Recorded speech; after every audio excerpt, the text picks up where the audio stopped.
Welcome to Fantasia, home of the Melodious. My name's Azallea, and today, gonna be bringing you guys another post-duel commentary. Now this time, we are gonna be playing with my Ritual Melodious deck. So, looking at this opening hand, it is actually not that good. I have 2 copies of Terraforming, yeah, that's fine. I can go ahead and thin out my deck, and I can potentially go and search for like a Ritual spell. In this case, I'm definitely going to search for a Ritual spell because Hymn of Light allows me to basically just keep pitching it from my hand to the graveyard with Ritual Sanctuary to go ahead and keep thinning my deck out until I can draw into what I need. But then my opponent activates Light of Sekka, and I'm like, okay, that's kind of strange, because the only decks that I really know that play Light of Sekka are, well, of course, the Mermail build, and the Super Heavy Samurais. Some variants might, but like those are like the 2 most common ones that I've been seeing. I've never actually played against the Mermail build of it. So he goes ahead and he just normal summons the Gen X Undyne, which is like what he wants, right? I believe he shuffled back Controller into his deck earlier as well, which is fantastic because now Undyne is live, so he can search out the Controller and then send the Dragoons from deck to the graveyard, Dragoons netting him another search. Now, I'm not really sure, again, how this deck actually is supposed to play and all that, because this is my first time playing against it, but then he goes ahead and searches for Deep Sea Diva, and I'm thinking in my head, okay, well, Diva doesn't really matter, right? Because you have to have another normal summon in order to actually get its effect off. So I'm like, whatever, don't really have to worry too much about it, I guess. And if he's playing like this build of Mermails, as long as he's not just like smacking me down with like Megalo or something, I should be able to live until the next turn. So he goes ahead, pitches the Neptibus for his Teus, and then he Neptibus brings back the Dragoons from the graveyard, and he searches out Gund from his deck. So he goes for a Link Summon, he goes for Abyssalacia, I believe that's how you say it, so Mermail Abyssalacia is the Link monster, and then he goes for Megalo, and at this point I'm like, ooh, I really hope he's not going to OTK me, because he can easily put enough damage on board for him to do that. So he goes ahead, and I don't remember which one this is. It's either Pike or the other whatchamacallit, the Atlanteans. That's right, Atlanteans.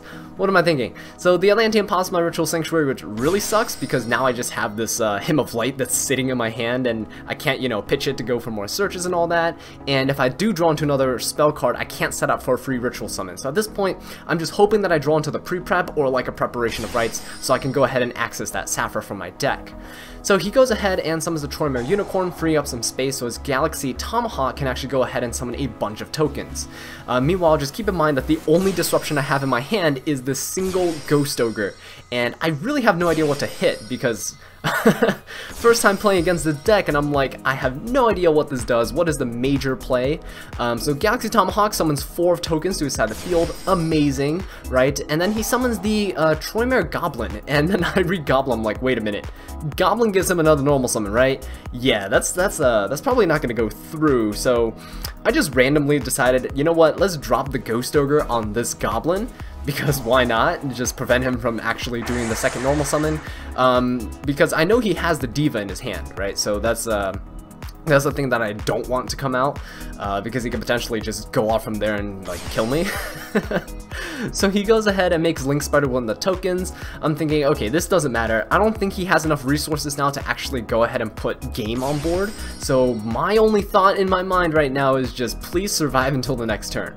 So he goes ahead and makes Troymare Cerberus, and Cerberus makes it so that I believe that they cannot destroy, yes, so co-link monsters cannot be destroyed by card effects. So I'm like, you know what, that's completely fine. And the Troymare Unicorn that's in his extra monster zone, that's also fine, because the fact that it just lets him draw during the next turn, so as long as I can get rid of it on my turn, we should be fine. I took no damage because of the fact that he used Galaxy Tomahawk, so again, wasn't afraid of dying this turn. Used the Pre-Preparation of Rites, which is beautiful top deck, by the way. Fantastic, it's exactly what I needed, because now I can get the Saphira from my deck, and now I can go off. Now I can start generating the advantage that I need in order to combat his resources that he's accumulated in the graveyard and all that good stuff. So, you know, Hymn of Light, obviously attributing the Ben 10, summoning the Saphira from my hand, and then I can go for a search. So Ben 10 gonna be going for the search, and at this point I have a couple of options. You know, I can always search out something like the Honest or whatever, but it doesn't really matter in the end because, you know, he has Ash Blossom, right? So at this point, okay, destroying the Unicorn, because the Cerberus really doesn't matter at this point because it's not co-linked to anything, and I don't care if it can't be destroyed by card effects because I can just run things over by battle. So end phase, Sapphire's can go ahead and activate her effect. Opponent has Ghost Ogre, really unfortunate, because then now I know the last card in his hand is Deep Sea Diva, and perfect draws with Sapphire's. This is what I'm talking about. Sapphire's being able to recycle hand traps and just draw into potential hand traps is just absolutely amazing, and that's the reason why I love this deck so much. Drawn to the effect Veiler, perfect to negate the effect of Deep Sea Diva, so he can't go for his Neptibus, and then he can't keep going from there. So he's forced to go ahead and just go ahead and Link Summon. I didn't expect the Crystal Needle Fiber, but then again, it's to be expected, right? This Wombo Combo Link Shenanigans deck with Troymares, probably going to be running the Needle Fiber. So Needle Fiber goes ahead, summons the O-Lion from the deck, and then Summon Sorceress comes out, and then O-Lion's effect can activate, summoning a token out onto the field, I believe. Yeah, there we go. So it's activating, it's gonna summon a token, and then the Summon Sorceress, he actually activates the effect of it on summon, which means he's gonna summon his Gen X Undyne to my side of the field. Which is, you know, okay, I guess, because he needs to have this on the field, and he's already used his normal summon. So he goes ahead and uses the effect, just summons a Swamp Frog out from his deck. I'm like, alright, I mean, I guess, as he doesn't have any frogs in his graveyard at this point, so I wasn't afraid of like a Totally Awesome. The only thought that was going in my mind was, I need to add a hand trap from my graveyard back to my hand during the end phase. So what he has here is he can potentially just go ahead and I believe he can I believe he link summons into Firewall. Yes, there we go. And what he's gonna do is he actually, I thought, what, is he just gonna Firewall pass? But no, he actually attacks into the Gen X Undyne that he gave me, so I can't potentially use it, and then it triggers Firewall's effect, because something that is pointing to has left its zone, so he can summon something from his hand. So he summons a Swap Frog, and then Swap Frog is able to dump the Ronin Totem. But again, at this point, I'm not afraid of anything, because he has nothing to banish the Ronin Totem for him to make the Totally Awesome. So I'm not afraid of any negations at this point. It's just a Firewall, and Firewall is 2500 attack. I could potentially crash into it with Sapphire's if I can get protection with like Hymn of Light or something in the graveyard. So that's just what I'm hoping for. I can potentially, you know, draw into some spell cards, you know, pre-prep, something like that to get me more advantage. But at this point, I'm like, you know what, I don't really need to add a hand trap back. He doesn't have anything in his hand, so I just go for 2 draws. I draw into Scapegoat, which is awesome, and I drew into another Sapphire's, which I just pitched to the graveyard. Pitching Sapphire's to the graveyard is much better than pitching Ben 10, because Sapphire's, you can always just recover her from the graveyard. Pre-Preparation of Rites adds Ritual Monsters from the graveyard to the hand as well, but you can't search, you know, a Ben 10, or you can't add a Ben 10 from the graveyard back to your hand. So keeping the Ben 10 in the hand's fine, just in case you draw into the Pre-Preparation of Rites. So it immediately becomes a live Ritual Summon. But yeah, anyway, go ahead and search out the Ritual Sanctuary. I don't play it because there's no reason to. I have nothing to revive from my graveyard, so there's no reason to have it on the field for him to potentially pop it and all that stuff. He top decks into a Light of Sekka. It's ridiculous, right? But hey, I've had a couple lucky top decks in this game, so, you know, why not? So he goes for the 2 draws, and then he, Light of Sekka shuffles back the Ash Blossom. I guess he didn't want it because it wasn't a combo piece or anything. So he just, you know, mulliganed it back, got another card, and he drew into Turge. So Abyss Turge is on the field, you know, pitches the Teus to go for the Deep Sea Diva. I believe it adds it back to his hand. Yeah, there we go.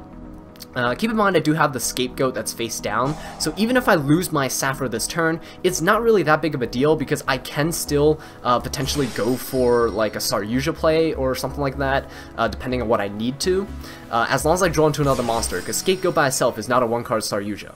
So he goes ahead and summons the Troymare Phoenix. He's using like Ronin Totem from the grave and stuff, so again, not afraid of that Totally Awesome at all, which is fantastic. So Phoenix is summoned and it's under the Firewall. They are co-linked, and Phoenix says that they cannot be destroyed by battle. So that is something to keep in mind because I don't have the Hymn of Light in the graveyard as protection, and now Firewall can't be destroyed by battle, so it can crash into my Sapphire's fairly easily and just get rid of it from the field. So yeah, Firewall is, yeah, Firewall activates effect, it's like bouncing stuff I think, and it's gonna be, yes. So it's adding something from the graveyard back to the hand, and now I can special summon something. So special summon the Megalo, and I'm like, ooh, please. I don't want all this damage coming in. But again, I do have the Scapegoat, I'm not afraid of dying, but I'm just afraid that I'm gonna be losing this grind game, losing this resource management back and forth that we've been having throughout this, the course of this duel. So, yeah, I take a bit of damage, lose about half my life points. That's fine. During the end phase, I am going to go ahead and activate the Scapegoat. I'm just not going to summon a token under the Firewall, just because if I do, and I get rid of it, and like use it for a Link Summon or something, then the Firewall gets to summon something from his hand. So, definitely want to avoid that. Just leave that gap open. It's completely fine. Whatever.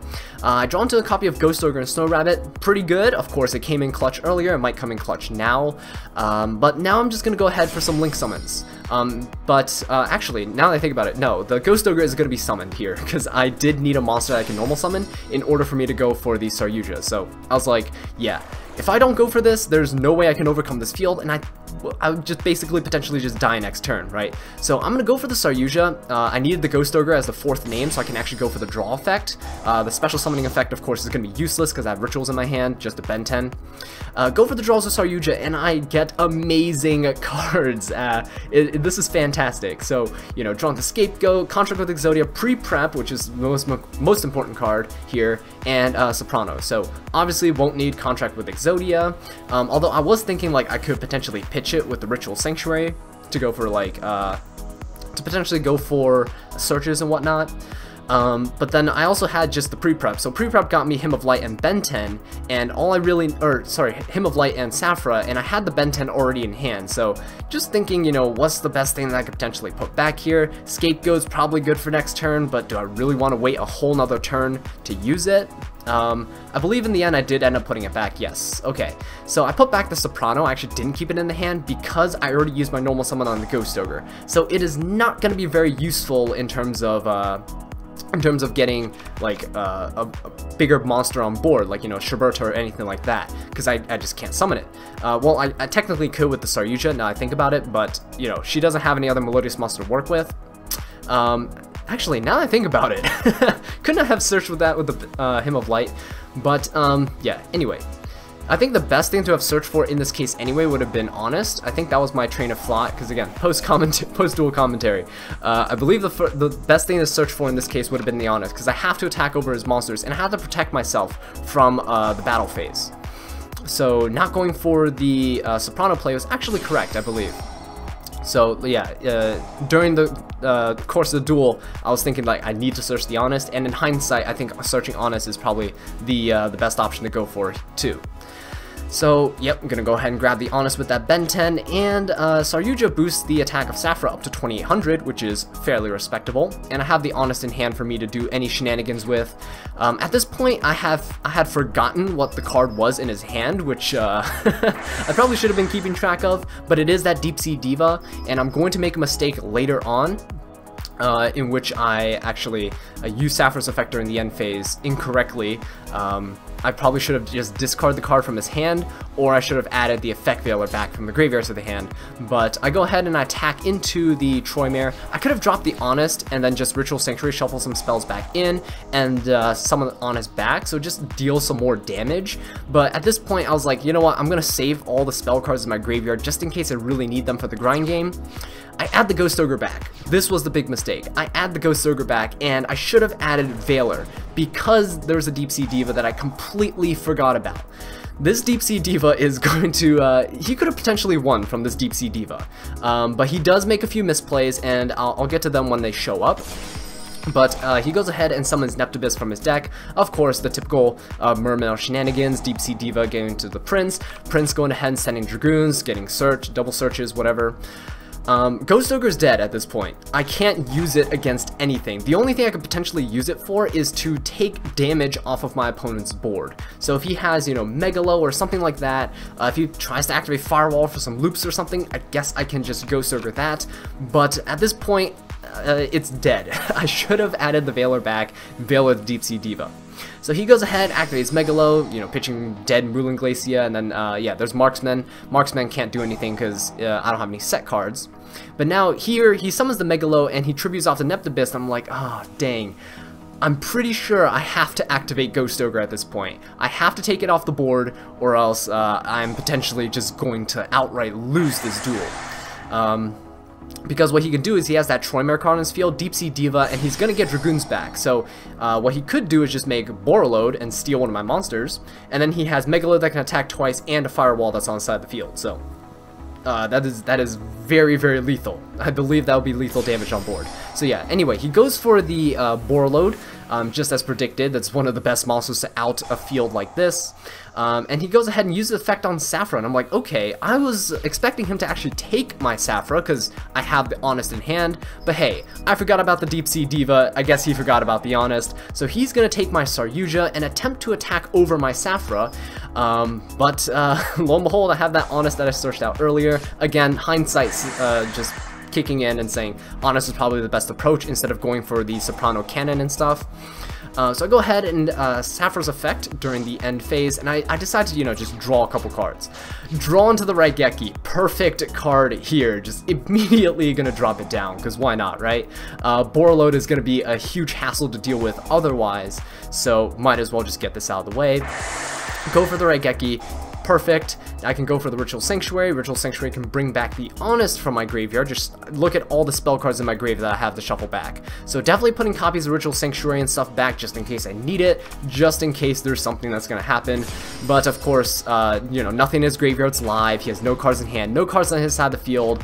So I just normal summon the Arya, special summon the Honest from the graveyard, and now I'm going to be able to attack for game. And this was quite an intense game, a lot of back and forth, a little bit of misplays both on my part and on his part, but in the end I think it was a pretty fantastic display of what this deck is capable of, especially against this deck, Sekka Mermails, right? Sekka Mermails being one of those decks that keeps showing up in the OCG, that's like doing pretty well and topping a couple of events, so it was pretty good. But anyway, that's going to be it for this commentary, guys. Thank you all so much for watching this video. I really do appreciate it. If you enjoyed it or found it helpful, please leave a like, subscribe for more Melodious content, and leave a comment down below letting me know what I can do to improve. And until next time, take care.